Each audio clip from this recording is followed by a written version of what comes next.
dream is always the same. I'm in a room, just me and that piece of shit Davison Sanford Pro Vista thing, heavy, unwieldy. I got it for my Panasonic HMC 150 before the days of DSLR video. I even got the wheels, thinking I would have an instant dolly, but nobody told me the wheels would bounce over every single fucking grain of sand, destroying shot after shot. The dream always ends the same. Me still looking for a usable high-quality tripod that won't stick all the fucking time when you pan with it. And then it's just me and a Joby, illuminated by a single spot. I walk to it thinking maybe the Joby can do everything. Ah! Then there's this terrible dream of smothering.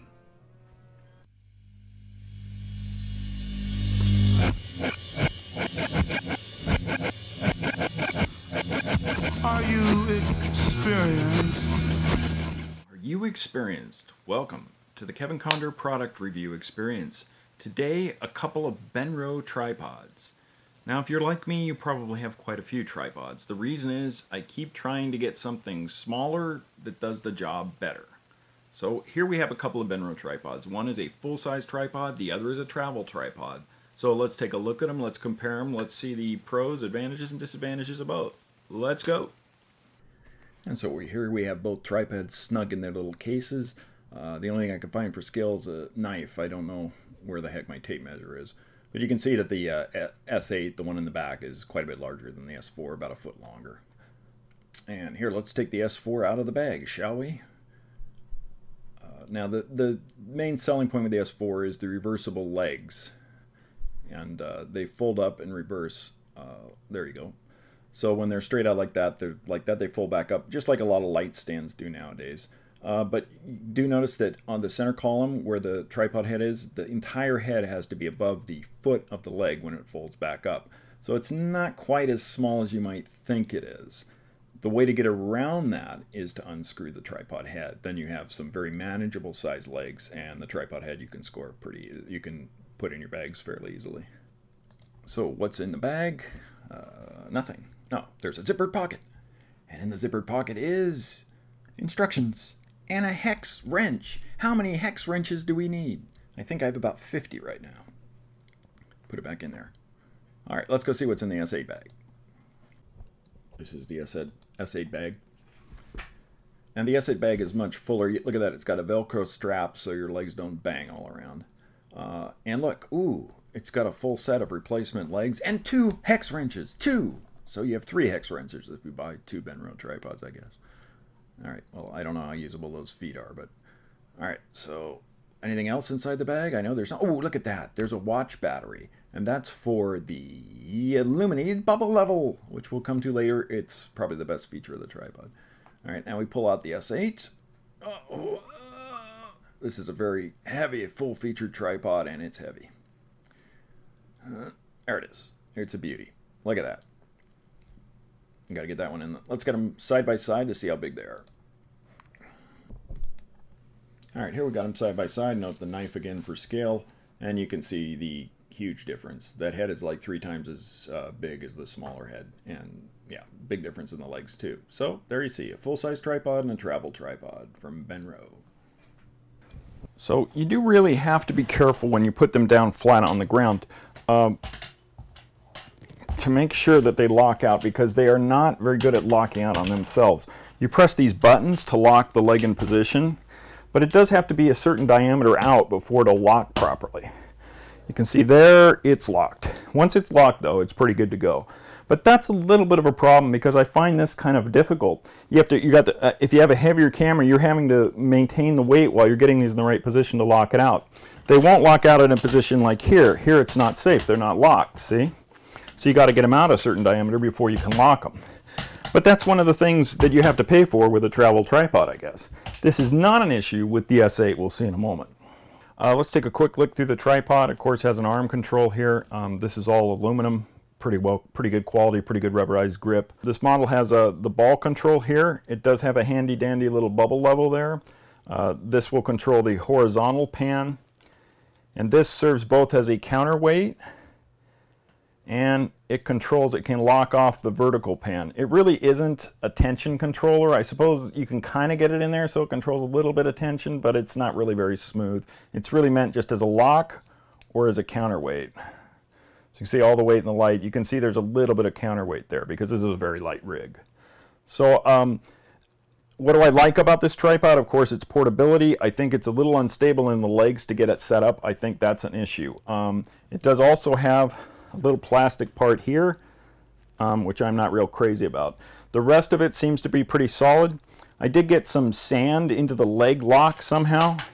Of course, I was on the beach in California. Somehow, it's no mystery. And there are some grains of sand in there that I can't seem to get out. Every now and then you'll hear a grating sound, which is somewhat unnerving. I did want to show the feet. You can see that here they're all the way plastic. You can screw them all the way back so that you get a pretty nice spike at the bottom. This is exactly the same on the S8 tripod as well. It's pretty standard. I guess Benro does this on all their tripods. Flip it over and I'll show you one more little thing this tripod can do, is it can become a monopod. So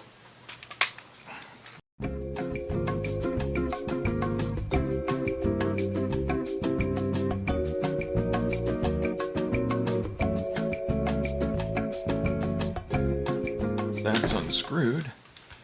You can pull the center part off. Once you loosen, you can pull the center part out. There you have the center part of the tripod, the center staff. And what you can do is toss that over there for the minute. Hopefully it doesn't fall down. You look for the leg that's got that little guy right there that says you can unscrew it. You unscrew this leg. Still in focus, hopefully. And you drop it on the floor. You unscrew the leg, and you can screw it together into the center column here. There you have a handy dandy monopod, and it will go very high. This I think goes to about 70 inches.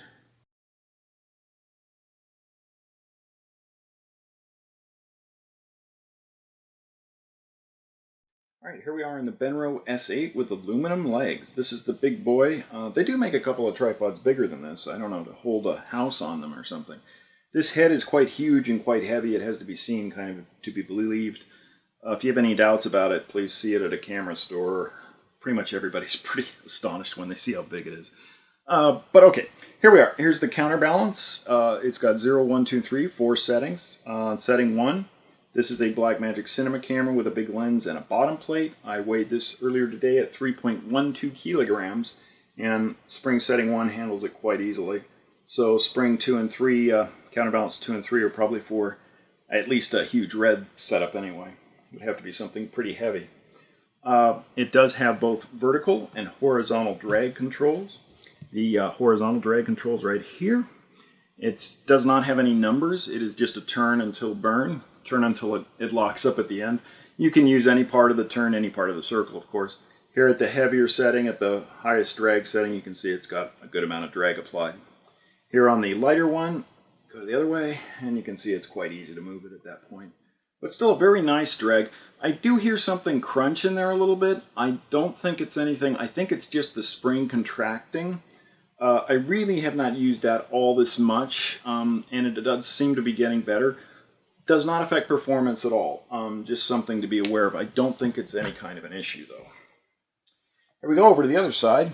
And of course, it has the horizontal drag control. Same thing, just a plus-minus turn up and down. And it'll make either a lot of drag or a less drag. Here we've got a light drag. Go the other direction, get a heavier drag. It's a drag, man. Okay. So pretty simple. A couple of the other features it has is it's got a very nice mounting pin right there if you want to put in your a magic arm with your own, oh sorry, wrong one. It's got a very nice mounting pin right there if you want to put in a magic arm with your own monitor or something. This one's more to move this over or to use a second one. I don't think you can mount anything to that. Other things it has, a couple of nice features underneath here. Underneath here, it's got a couple of places for you to dock in some tripod mounting screws. Just have extras on hand. And it does have 2 bubble levels. One is on this side, that's for the legs. The other one is right here on the tripod head, and let's see if you can see that. I think you did. Yeah, see? Right there, right there. It lights up when you press. Pretty cool, huh? Several reviews seem to think this is the best feature. They point to that and go, look, it's got a lit bubble level. So anyway, it's there. It's pretty cool. You do get an extra battery in the case, so it makes it worth buying this huge tripod. I really like this tripod. It's done everything I've asked and done it quite well. It's one of the few tripods that's, not under $1,000, should we say, that can give me smooth pans. I am sick and tired of sticky pans. But I like this tripod. It's very heavy duty, very, very heavy, but it does its job. It's solid as hell, and I think it will last a very long time. So that's it. That's the Benro S8 tripod, the S8 head with aluminum legs. Okay, that's it for another episode of the product review experience. The S4 Benro tripod, the Aero, the S8 full-featured tripod, both with aluminum legs. You can get them with carbon fiber if you have lots of money and like to burn it on carbon fiber. I like both these tripods a great deal. The S4 tripod I used with me for 3 weeks on a trip to Los Angeles. Never had any issue with it. A couple of pans weren't quite as smooth as I might have wanted, but they certainly didn't stick. They just had that little hesitation. The S8 has been spectacular whenever I've used it. The only misgiving I have is it is very heavy. That head cannot be discounted for how huge it is when you see it the first time. Dun, dun, dun. It's a heavy tripod. Also, I wish the drag controllers were a little bit smoother. They do feel a little crunchy when you do them, but it doesn't seem to affect performance. Both these are very cheap tripods. They're quite inexpensive. I don't think you'll find anything better in this price range. So both of them, I think, are quite good, and I don't think you'll go wrong. I think an interesting idea is, when I first played around with my gimbal, I got a Birdie Cam gimbal a couple of years ago. I thought this would take away probably 50% of my tripod shots because it was just so much more fluid to have a gimbal moving with you the whole time. But of course, a tripod is a tripod and it's your number one piece of equipment. But I wonder, that new drone that Mavic has a tripod mode. Well, it will just sit there dead steady like a tripod. And gimbals are getting to that point as well. So I wonder if a percentage of tripod use is going to be gone. Obviously not all tripods, because nothing's as quick and fast to get a good shot as a tripod. But drones and gimbals are certainly going to make it interesting. So that's it for this time. I I really don't want to make a plea to subscribe, but I have lots of hits. I have lots of views, but I have very few subscribers. I don't get that. I should have about 10 times the amount of subscribers I feel. So if you feel like it, subscribe. That's all I'm going to say. And what's my sign off? Come on, what is it? What is it? Strength and honor.